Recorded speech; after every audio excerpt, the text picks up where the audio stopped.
Hey YouTube, Peterbilt Knife Guy, and today we're going to be taking a look at the Eafengrow EF148. So this is the Eafengrow EF148. It comes in just a standard box. Here's your information if you would care to look at that. No other information on it. Comes in a bag, comes with a microfiber cloth, and that's about it. I love it because I kind of hate boxes. I hate them so much. I only save them for reviews and then I get rid of them. But yeah, the EF148 Eafengrow. Now, this is one of the ones that I actually reached out for. I don't know if they were going to send it to me anyways or not, but I actually asked for this guy because I like big knives. And this is a bigger knife, even from Eafengrow. Let's get into the specs here real quick. We have a 7.5-inch blade to the handle, 4 7/8 to the back of the G10 here, or the micarta, and 5.5 overall, which gives us 13 inches overall. So it's quite a robust size knife, in my opinion. Blade length here, just cutting edge, yeah, about 7.5 still. Inside grip here, we're looking at 3 3/4, 3.5 to the flat, and it you know, my big hands, they do stuff in there quite tightly, but it hasn't been a comfort issue. I have used this. You can see the blade. We're going to talk about that in a second. Blade thickness is pretty robust. It's probably in millimeters, but we're looking at just a hair under a 1/4 inch. I mean, like, I don't even know what that would be. I'll probably put it in there, but it's just a hair under a 1/4 inch. We're looking at, you know, a little bit under 2, about 1 7/8 height here in the grind. It's a almost full flat grind. If it'll focus, you might be able to see it, but there's just the very, there you go, kind of see it right there. The very slightest little bit, you know, it's really not a completely full flat grind, but it's almost. You can't even feel the transition. So it's a slicer. It slices good. Eafengrow, at least every knife that I've had from them has come razor sharp. This one is no different. Except for I suck. But yeah, comes no different out of the box. Eafengrow has always done a good job with that. This one is in AUS 10. Now, I don't remember the HRC on this, so if I can find it, I'll put it in here. If you don't see it, that means I didn't find it, but I probably will. We got like a little skull crusher pommel here, maybe glass breaker, I don't know. I'm not a big fan of busting glass like this because you're gonna bust your hands up too. Glass is not forgiving. We have yellow, looks like G10 liners with this kind of like green burlap micarta. I've never seen anything really like that. It's kind of cool. It's got a texture to it, which is nice. It feels excellent in hand, even with my extra large hands that want to squish in there. But the one thing I do notice with this, and it's not terrible, it's just I do notice, is that these handle scales could have been rounded out just a little bit more. You know, they are rounded a little bit, but they could have radiused these just a little bit more for a little bit more comfort, and I think that would have been better. Yeah, it's a chunky knife. It is a chunky knife. I don't know the weight on it either. Man, I suck at these things, don't I? I'll put it in here also. Don't come to Peterbilt Knife Guy channel for specs, because I'll fail on it every time. The sheath is just a taco style sheath with a nice little thumb ramp. It works, it gets the job done. It comes with these damn tech locks. I hate these freaking tech locks. If you were to wear this on your belt, this is gonna come up 6 inches and jab the ever-loving crap out of your fat meat when you sit down. If you're using one of these clips, I really think on a knife this big, they should have done like some kind of drop sheath or something to where, you know, it's not going to do that, especially because the higher it is on your belt, the higher you got to draw that knife to get it out and get it in, and it just seems kind of dangerous in my opinion. So a drop sheath or a drop attachment on this would have been great, but it is what it is. I do like Taco for slim design. I don't like Taco for the fact that it doesn't have these other mounting options for, I don't know, whatever you want to put on there. But it's a functional sheath. There's no rattle. It's good retention. Comes in and out easy, but still good retention. Like it just pops off effortlessly. Kind of like Stein's mom. But yeah, little billboarding, not really. I don't mind their logo. There's your model number again, EF148. So, what are you here to see? Chopping. Let's go do something. Actually, before we get to that, so I have already done some playing with this. I've had it for a couple weeks now. I've been really slacking on doing reviews, but I did do it. I did do a short on it where I was chopping, you know, it was probably about 5 minutes of chopping that I condensed down to in 15, 16 seconds. But it did pick up. This is my first experience with OS 10. And I don't know if the camera's going to show it. It probably won't, but right there, right where my nail is, right there, is just the slightest little wobble in the steel. You can see it if you look down. Yeah, look down right there. You'll see the glare of it right where my finger is. Just the slightest little, I don't even know what you call that, deformation.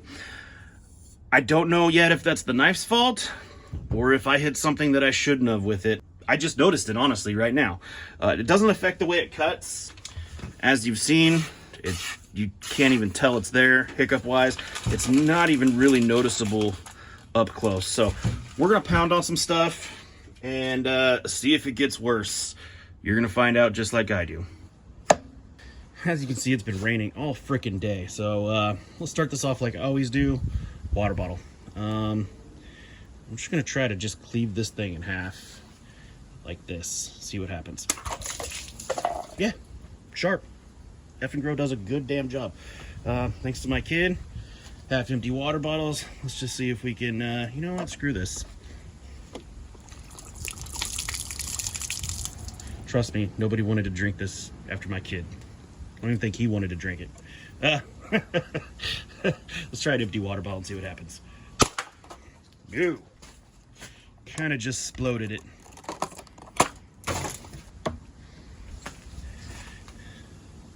All right, this way now. Yeah, I mean, it's sharp. It's not the world's sharpest knife, but I wouldn't want to get behind the business end of it. So since this is kind of a big old outdoors knife, in my opinion, kind of reminds me of an SE Junglist 2, but it is actually shorter. Let's do some batoning. Everybody's favorite chore. Batoning on a metal table. Nothing gets the trolls more stoked about telling me how to use a knife. Ooh. Safety glass. I don't know where I left my glasses. Wow. I don't know what this is. I don't think this is baton or wood. Holy crap.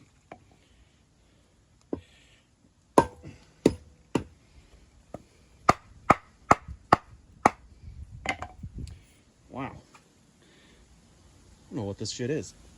It's the same stuff, but it's a little thinner section. Don't blame the knife for not being able to go through that.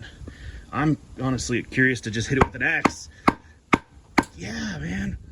What in the world is just bouncing off this stupid wood? Holy crap.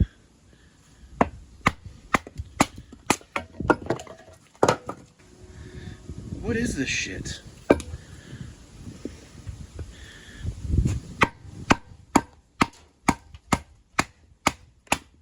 Wow. I was just trying to do some light batoning, not punish the knife.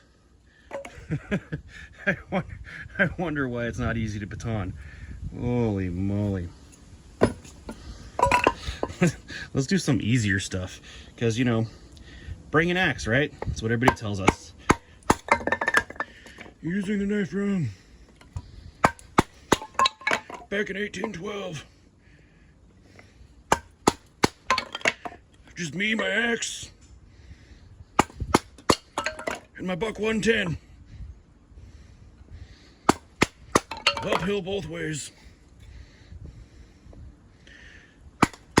In a blizzard. It'll baton. Now let's do some cross batoning, because I'm really trying to punish this edge a little bit to see if it was my mistake or just a fluke. If it can handle this, it was more than likely just a fluke. I'm trying to go directly on the spot.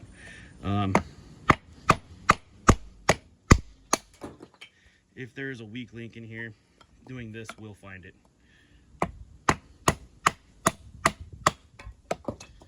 Mr. Frank, you're gonna have to make me a new Bam Bam stick.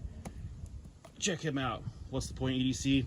He made this for me, but as you can tell, I test a lot of knives. That's a lot of batoning right there. One more for good measure. Let's find one with a knot. Kind of a knot. This is a big piece. This one's gonna get mad at it.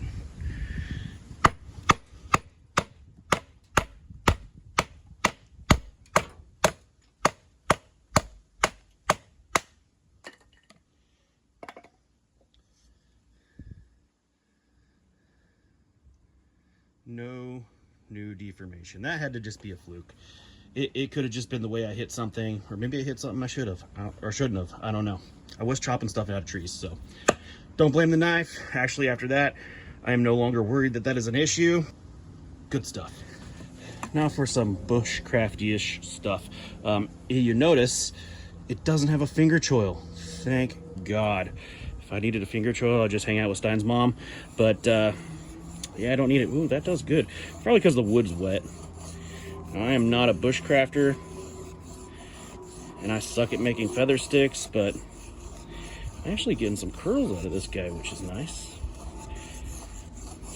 And imagine I'm actually doing it without a finger choil. Go figure. You know, it is not a big thing to put your knife like this. If you want to get up for a little bit more balance, I don't need my finger up here. This is just good. Unless you're making feather sticks for 15 hours a day when you're done sewing Nikes, I don't think you really need a finger choil to do fine work. I mean, if you're making a feather stick or something, how long are you going to be there? 5 minutes if you're doing it really slowly? You don't need a finger choil, in my opinion. Look at those. Not bad. Excellent. I love how it looks. All right, so the EF148, after all that use, and it wasn't even that much. I have used this knife much more, like I said. It held up just fine. I don't know what I did. I had to have done something stupid to make that happen, because with what I just did, if it was an issue, it would have definitely gotten worse. Let's check out that edge retention. If there's any other issues, did it pick up any nicks, rolls, nothing. Still good.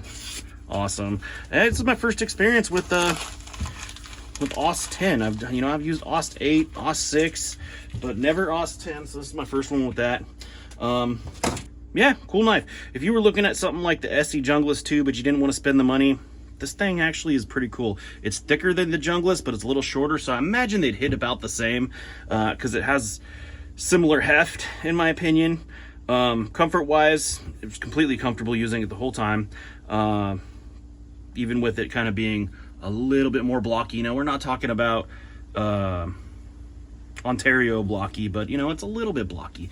Yeah, put the link in below in the description, and go check out yourself an Eafengrow, the EF148, and check out my other Eafengrow reviews. Thanks for watching.